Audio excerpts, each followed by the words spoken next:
Well, hello my beautiful and amazing crafters. Welcome to another video of Crafting with Shaneda. In today's tutorial, I'm going to show you how to assemble these DIY Coco holders with your Cricut machine and a few items.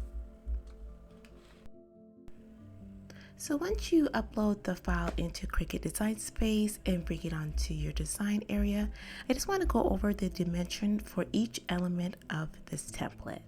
This is the original template here, and I just want to show you when you bring it into Cricut Design Space how to size it accordingly.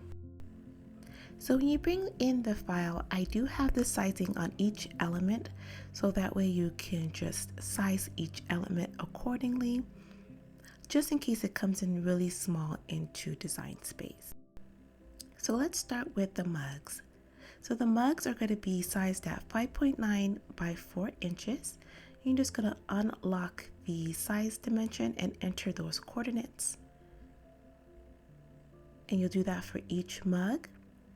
Or what I decided was just size one mug and just duplicate it and flipped it horizontal.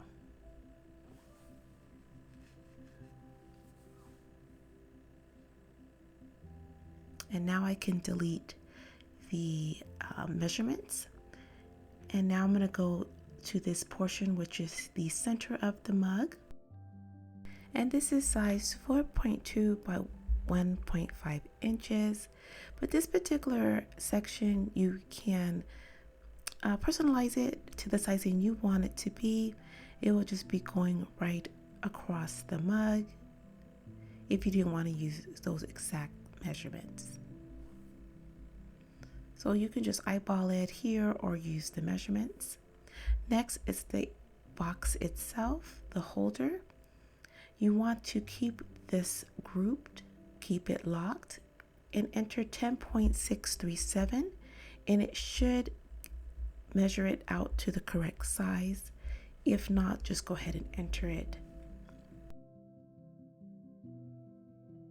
Once it's sized to 10.637 by 4.86 inches, you want to go to the layers panel and choose the lines. We're going to change that to a score line.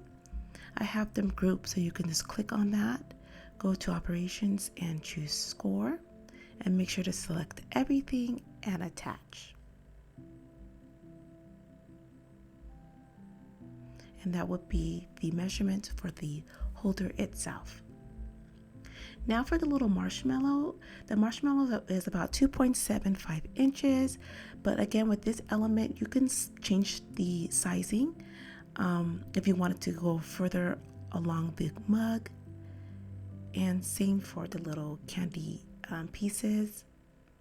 You can size that however you like. So I didn't put a measurement for the candy pieces.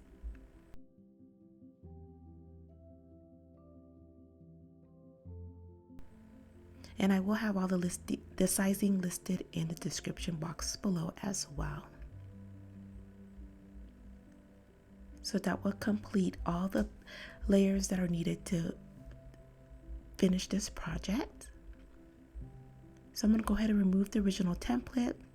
And now I can go ahead and change the color to the cardstock that I'll be using to cut out the hot cocoa holder.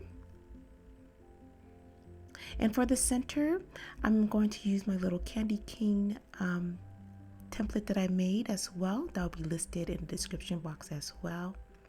And now I'm going to send this to my mat to cut. Now that I have all the pieces cut out, it's time to assemble the hot cocoa holder.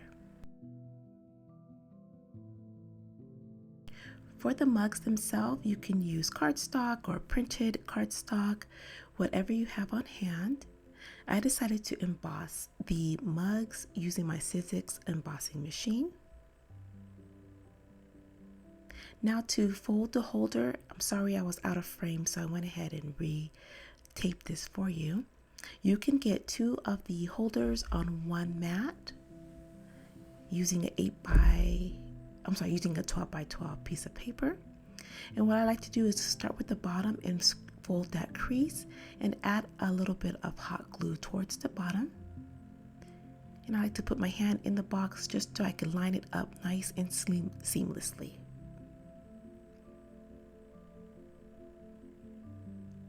Once that's all sealed, I'll go ahead and fold over the side tab and use hot glue as well. You can use crafting glue, but I wanted a quick hold, so I used hot glue. And I used 65-pound cardstock for this. You can use heavier cardstock if you have that available. And I get 2 holders of 12 by 12 piece of paper. Now it's time to decorate the holder with the mugs and my little marshmallow and candy pieces. Just gluing that inside this inner layer of the template. And then I added this little tag for a cute embellishment and sentiment. And make sure to hit that subscribe button. We post weekly videos and we would love to have you part of the Crafting with Shaneda family. So now that the holder is all assembled, it's time to add your hot cocoa in your holder. You can even add a little peppermint candy cane like I have here. You can even stuff it with a little bit of gift wrap paper. These are really cute and fun party favors or stocking holders, or just quick gift ideas if you have some last minute gifts to give out. Now to wrap it, I just placed it in some cellophane and just wrapped it. You can use a cellophane bag, but I just found the actual cellophane wrap was a lot easier, just because of the handle makes it a little bit harder to get in those cellophane bags. And then you can just add a little ribbon on top to seal it, and you are good to go. Well, I hope you enjoyed today's video. This was such a fun project to make. I hope you give it a try. Make sure to hit that subscribe button. We'll love to have you a part of the Crafting with Shaneda family. Well, until the next video, happy crafting.